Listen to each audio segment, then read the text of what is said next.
Good morning, everybody. What can you notice about the background that's most different to yesterday? What can you I spy with your little eye? Something beginning with not there. I spy my little Oh, she's in it. That's what it is. Of course it is. It's really weird because I keep feeling like it's Saturday. Because usually when I've missed coffee mornings, it's because I've been on Loose Women on a Thursday and a Friday. I'm so discombobulated. Yeah. So are we. How are we all? How are we all? Lorandy's Tales of Magic and Wonder. What a brilliant name. Hello all, with big lovey hearts. Go on, what were you saying? I was just saying I'll have a look in a minute and see where we're on the radio later on. Oh, because it might be one of our subs areas. Yes. We're doing some radio interviews later. Doing radio interviews. To dissuade people from the idea that what we're all going through is actually homeschooling. Because it isn't. So we're doing the 6 o'clock show. Hi, Leo. How are you, darling? Where is it? Chin chin. I've got my coffee. It's only my first. So we know we've got a lot of Irish followers on here, haven't we? I think this is in Ireland. The 6 o'clock show. And then with Shirley Donlan, any of our Irish followers. And we're doing BBC, Radio, Hereford and Worcestershire. Worcestershire? Worcestershire. Both of us at 3:45. Claire Croft, thank you for reminding people. If you fancy our book on Kindle, it's at a remarkable 99 pence. Yeah. To help you all. Now, of course, when we talk about the book was all about homeschooling and our journey. But of course, our journey through homeschooling wasn't a journey of homeschooling through coronavirus. Yeah. See what I mean? So it's not a book about what anyone's going through now. It's a book about if there's some part of the negative experience that you've had during coronavirus that you quite like within your learning with your kids, and it's not all terrible, then you can sort of have a read about how we managed to exploit that more. Jenny Matthews, you're right, the tree is down. The tree is down. The snow is melting. The day is but young, and it's already feeling like an uphill struggle. How are we all? If I see the words quarantine hotel one more time. Well, I want to see the words quarantine hotels are now in action. If I see the idea that quarantine hotels might happen once more time, I don't understand what the might, the possible, the chat, the conversation. Just do it. Just do it. I mean, okay, you have to kind of take over those soulless hotels near Heathrow, chuck a few armed guards on them, and boom, we're done. Russ Souch, it does. How are you? Hope you're well. It does look much bigger, doesn't it, without the tree? Oh my God, I came in yesterday. I do love your They'd Instagram, done it Russ. as a surprise. It was so nice. And I came in and it looked like we'd been burgled. Well, actually, we hadn't done anything. We have. Huh? We've been burgled. Somebody stolen our tree? Yeah. Yeah. I saw it going down the road. It's funny, Nadia did a virtual pub hangout with her mum and dad the other day. And your mum thought all our trees were real, didn't she? She was like, well, of course, the rubbish men will come and collect them. Yeah. Charlotte Rand, loving the Cornish tapes, what I would give for it. What did you make of the murder mystery conflab last night? Wasn't it hysterical? I mean, it wasn't going to make any sense.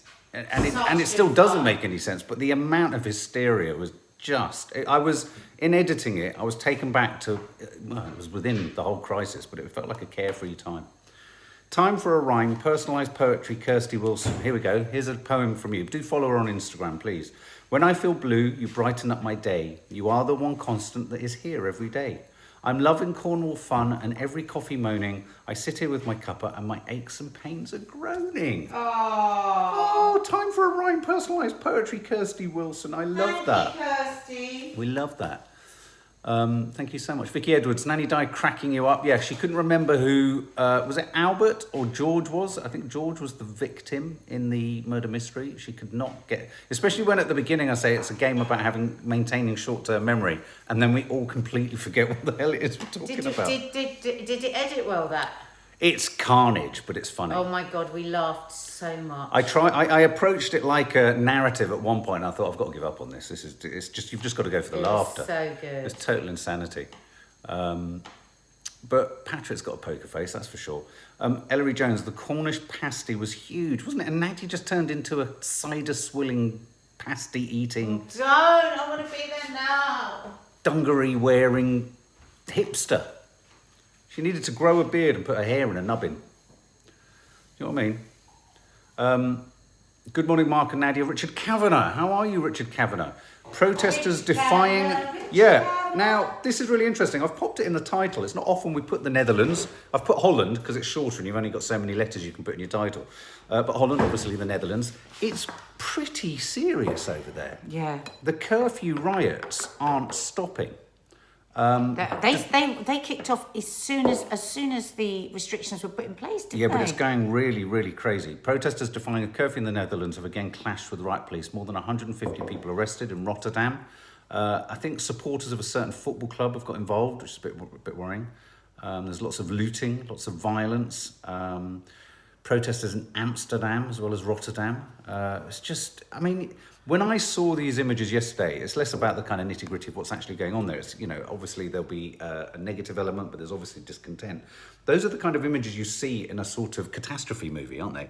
When you start to see images from around the globe of places just... And I just feel, I don't know what you feel now, because I've not had a chance to talk to you about it, but it feels like there's a lot of fissures and cracks creeping into the global vaccine situation. Yeah, I'm feeling that. It's a real kind of tinderbox situation going on where, just parking aside the amoral not supplying the poorest countries of the world, so let's just park that to one side.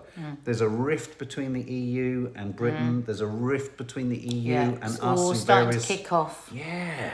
I mean, starting with the fact that this big vaccination factory, I think it's in Mexico, that can produce tell us about that. I was interested millions about that. and millions of vaccines a day. This was on Dr. John Campbell.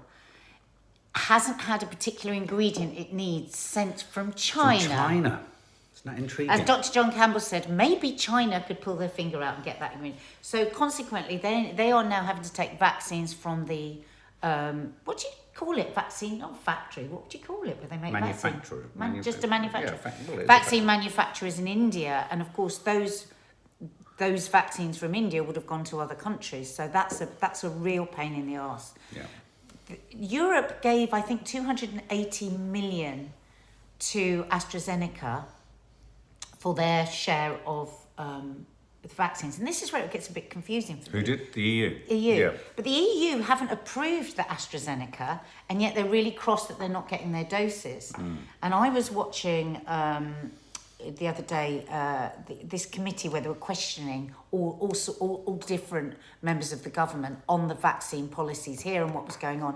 And they kept being asked, so how much vaccine have we got? And they kept in all different ways refusing to answer it, saying that it was due to security reasons. Anyway, the committee was really, really pushing them. And eventually, the answer came back that we have to be careful how much vaccine we say that we have, because there's a lot of countries that want vaccine. Well, there's... And I thought, blimey, does that mean... Literally, this could cause wars now as to who's got more vaccine. I mean, which you can understand. Well, the EU are putting a stipulation on Belgium. I think, is it Belgium that the Pfizer vaccine is mostly produced in? So the EU are putting there's a problem with the plant the EU are putting in place a rule that suggests no amounts of the Pfizer vaccine can be exported from Europe without prior knowledge of the EU. Oh. Yeah, so they want to know where it's going and when it's going, and I think that's putting a problem on the Belgian plant. But yeah, I mean, all of this kind of. But here's one thing. I mean, on the one hand, the British government saying that. I mean, yesterday Matt Hancock said something along the lines of supply is tight. And then at the same time, we're hitting sort of record numbers of first jabs a day. Exactly. So there's a clear contradiction. Do we go back to the fact, because that's exactly what I was saying. So how come we're hitting the 15th of February? And is it because he's got to say vaccines are very tight? So that because actually, they're not. We've got a whole load of vaccine from AstraZeneca. Yeah. I don't know. But it does seem odd that we're hitting our targets. Yeah. So, Mind you, we had the lowest vaccination the other day. We were down to 222,000 or something. So I don't know how this is going to run. Now, Moderna are rapidly developing a new vaccine. They've gone into early trials already on a new vaccine to combat the variants, haven't they? Have they? It's not. I mean, a lot of the vaccines can deal with it, but they want more higher efficacy. So Moderna have spied an opportunity here. They're seeing. I mean, it's a curious one, isn't it? It's fascinating from a business perspective. There's a lot of money in this, even if it's not for profit. And but if you notice, AstraZeneca say there will be no profit made in the midst of the pandemic, which Exactly. means that if you need to be vaccinated every year for the rest of your life, then of course they will be able to. Oh, make this money. is a front end cost that has potential ka-ching Yeah. for years. I mean, you know, Yeah. and I do think one has to, in the spirit of fairness and objectivity, flag up the fact that when we all run towards vaccines and pharmaceuticals, we have to ask questions about to what extent, obviously some of them and most of them and the majority of them are absolutely needed, but there are financial incentives at the heart of it. Okay? And I just think it's something that one just has to bear in mind. It's not just a case of, you know, people being incredibly selfless. Of course, there's selflessness in there, but at the same time, there's also there is a commercial impetus to But you all know of what this. worries me? If people are going to be, if countries with really struggling economies don't get the vaccine, then the pandemic doesn't end. Because for a pandemic to end, it doesn't end for anyone until it ends for everyone. And so when is that going to be sorted out? I mean, agree. you know, I find it quite interesting that Israel, I was watching an Israeli member of parliament the other day saying that we're not going to give Palestine the vaccine, the West Bank the vaccine, because who would give their neighbours it? You know, we're trying to save ourselves, which, you know, yeah, okay, I hear that. But they're your neighbours. And if it's still raging there, you know, I mean, like, and if we're all going to keep our borders open, even if you're not thinking from a humane perspective that, you know, we should help whoever we can, we're not going to help ourselves unless we vaccine the whole world or whatever it is we need to do. Okay, but here's a question. If, you know, I mean, this really puts the focus on charity starts at home, doesn't it? So is it necessarily morally wrong for a country to be looking at, isn't that the job of a government to look after its own population first? Yeah, that's why I said I could hear what he was saying, but I was thinking, but you all live so closely together. How's it going to end? You know, it would be like, well, I mean, look at Europe. I mean, we're an island. We have every chance to protect ourselves. But if you look how closely linked everybody is, I mean, apparently Germany's got a whole load of extra vaccine. I think they've got 30 million extra vaccines. I don't really understand what that is. But, you know, unless you're all vaccinated, it's just gonna keep going round. Yeah. I mean, one of the other things I've popped in the title is primary schools to open. And I just feel like you know, we love this phrase, don't we? The mood music. I said, as we were falling asleep last night and whispering sweet nothings to each other, I said to Nat, what do you think is going to happen?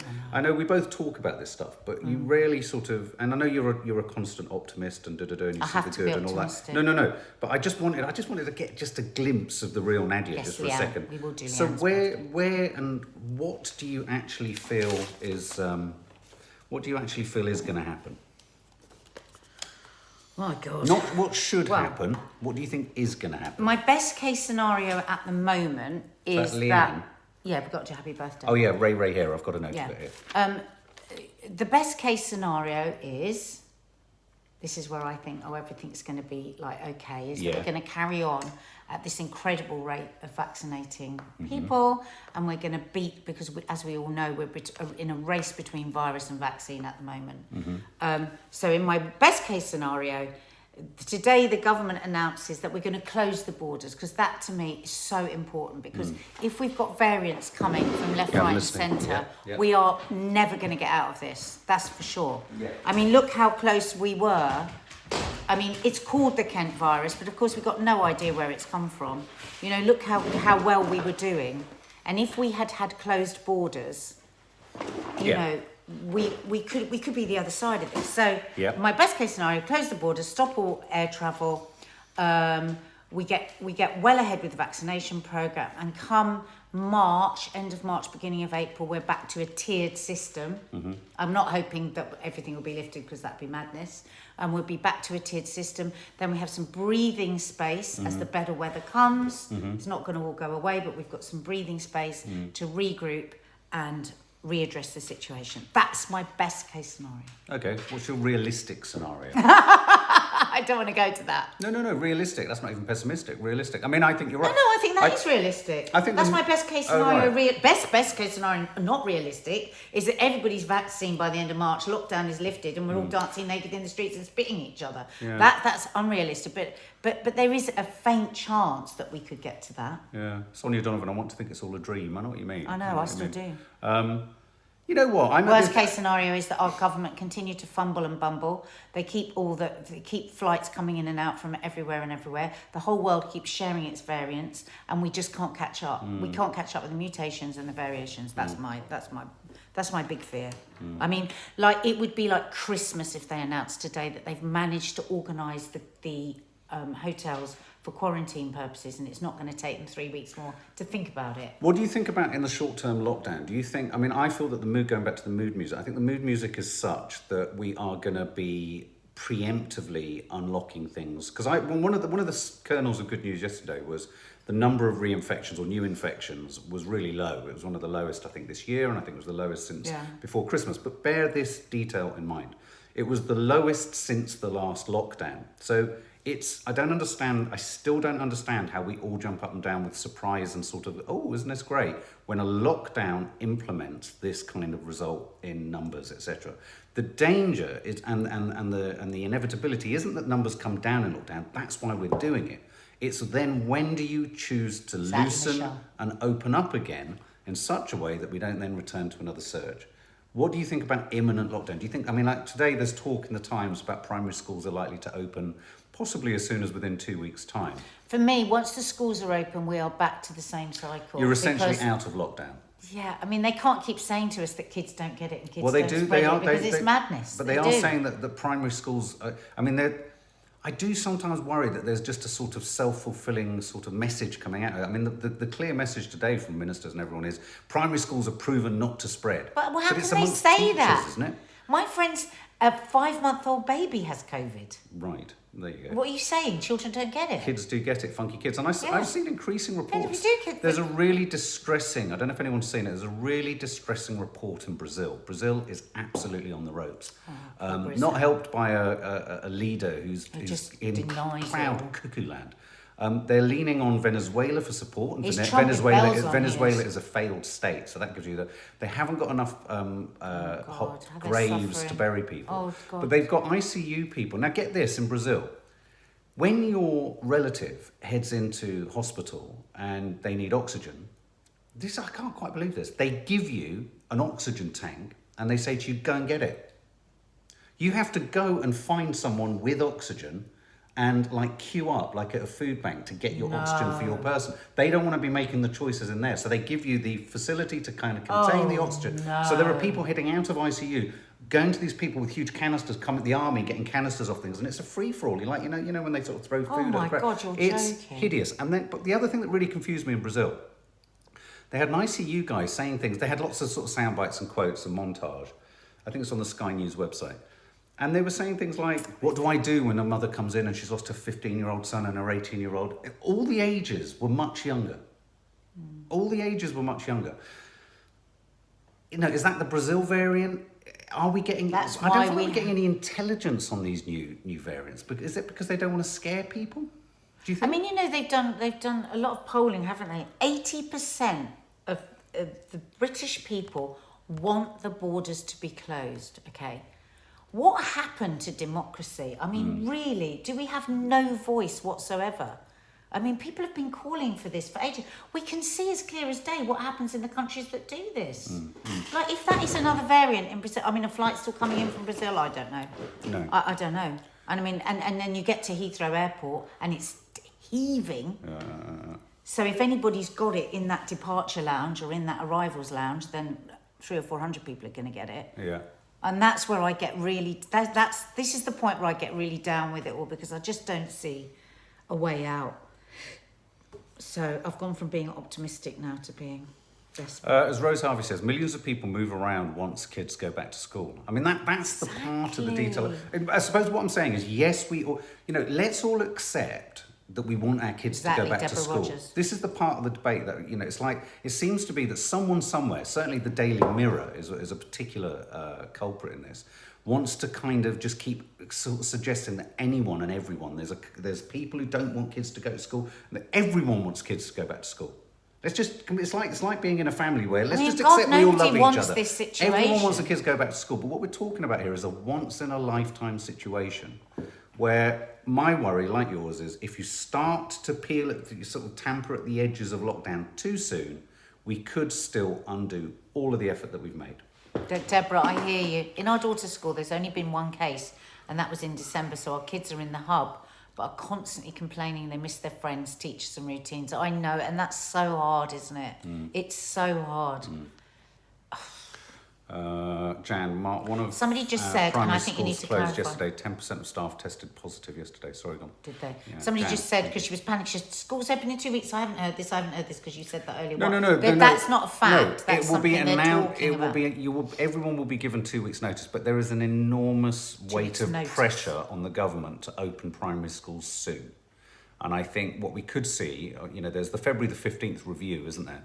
I think, I suppose what I'm pleading with from the government and the news gatherers is, when we get to February the 15th and we look at the numbers, please don't go, the numbers are going down, this is good. The numbers are going down because we're in lockdown. God. And I couldn't believe Nick Ferrari on LBC yesterday was being such a blunt-edged Burke. Because he kept saying to people, but the numbers are going down, and person after person was ringing in and saying, okay, Nick, yes, but what would the situation be like if we hadn't been in lockdown? Exactly. So of course the numbers are going to go down, but we need the numbers to go down with a degree of safety, and sort of almost they need to go down, and at the point that you think, oh, let's get out, you go down a bit further. Exactly. And then you come out. Because don't forget, we've got 4,200 people on ventilators. Yeah. Right? They are at full capacity in the hospitals. The staff are absolutely run ragged. If we were to open up again now, where are they going to be? That's what we've got to remember. HW, kids go back to school too early, the numbers will go up and we'll be back in lockdown again. That's what I think. And I just don't think anyone is up for lockdown 4. Getting the kids back and forth. No one is up for lockdown 4. Oh, no one is down for that. I mean, even our girls that are sick to death of these lockdowns, like everyone are like, oh, Mum, if everyone starts going out too soon again, we're going to be back to square one. It's just, it's exhausting. The thing is, we've got the vaccine. That's the thing. It's not like we're saying, which I could understand. It's like, well, we've just got to get on with this. But we've got a vaccine, so why can't we just get a bit more of a handle on it? Yeah. Get more people vaccinated. It seems to make sense to me. Yeah. I don't know anything. Well, what do I know? I'm a Z-list TV presenter. Don't do yourself a disservice. No, but I quite like being a Z-list TV presenter. But I don't know about these things. You're a Y-list. Big decisions. You're a Y-list. I thought this would be fun to have a natter about. Napping in the afternoon. Who here takes an afternoon nap? Anyone since lockdown, I do sometimes take an afternoon nap. And it's great. When I was younger, it would make me feel terrible for the rest of the day, and actually Kiki says that. But my God, it can give me a whole energy. But it's really important you don't do more than half an hour, 45 minutes. No nap. You see, I really don't and never have, and if I do, I worry that I'll never get up again. But then it does you good, though. There have been a couple of occasions where I've been so exhausted, I've just literally keeled over. And then after only about 10 or 15 minutes, do you know what? You're amazingly recharged. It is so good for you. It is really, really good for your health, for your mental health, for your... You know what? This is usually a good way to get people in, for weight, for your weight. Because what we tend to do is when we get through to that tired bit in the afternoon, that's when people start to look for sugar, look for a bit of chocolate, look for a cake, look for a biscuit, put a couple of teaspoons of sugar into their thing to try and keep them up. Yeah, whereas a 10-15 minutes nap. Yeah, someone there just said I'd be up all night if I had a nap. I mean, that's the No, you wouldn't be. Not if you get used to it. It's about the length. Nicola Farnham. Some people say, I think this is Dr. Mosley says this, to have a coffee, right? So you're really tired, have a coffee, lie down and have a sleep. And in 20 minutes, you will wake up anyway. And then you'll be energised. Yeah, they often say that, nap. don't they? And it's really, really good. 20 minutes, 20 minutes. I mean, of course, in countries Here's a question, though, that I have a problem with, right?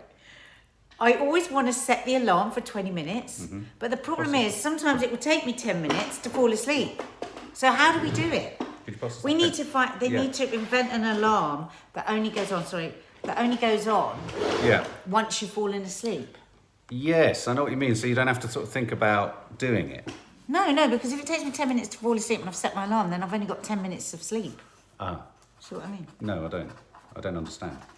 But I am trying to write a new member's name down. I'm going to say, I've Zara got to go in a Al-Marous. minute because I've got to do an interview. So I'm going to sing but just happy quickly, birthday. just quickly, because just related gotta to go that, before just you. related to that story, I just wanted to say, for those of you who do take a nap, the journal General Psychiatry, who's looked at the sleeping patterns of 2,000 people aged 60 and over, say that taking a regular afternoon nap could be one way to stay mentally agile.